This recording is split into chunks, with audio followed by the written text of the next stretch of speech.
ఇక రుణమాఫీ మార్గదర్శకాలపై విపక్షాలది తప్పుడు ప్రచారమని కాంగ్రెస్ నేత కోదండరెడ్డి అన్నారు.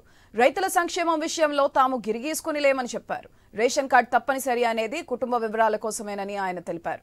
పంట రుణం భూమి ఆధారంగా ఇస్తారని మాజీ మంత్రులకు తెలియదా అని ప్రశ్నించారు.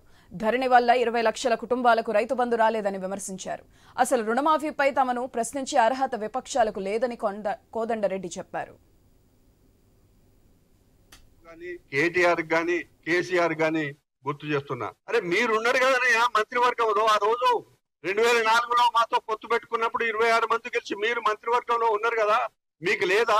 ఆ రోజు ఎట్లా చేసాడు రాజశేఖర రెడ్డి గారు రుణమాఫీ అనేది?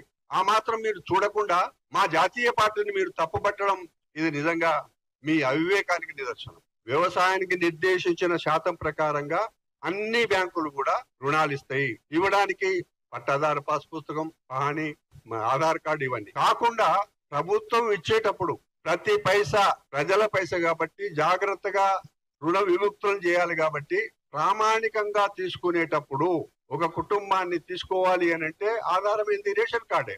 రేవంత్ రెడ్డి గారు క్యాబినెట్ ప్రజల సొమ్ముకు జవాబుదారీ కూర్చున్నారు. 10 ఏళ్లలో ఎప్పుడైనా రుణమాఫీ ప్రకటించిన తర్వాత ఇంత వివరంగా జీవో ప్రజల ముందు రైతుల ముందు పెట్టిర్రా? పెట్టలే.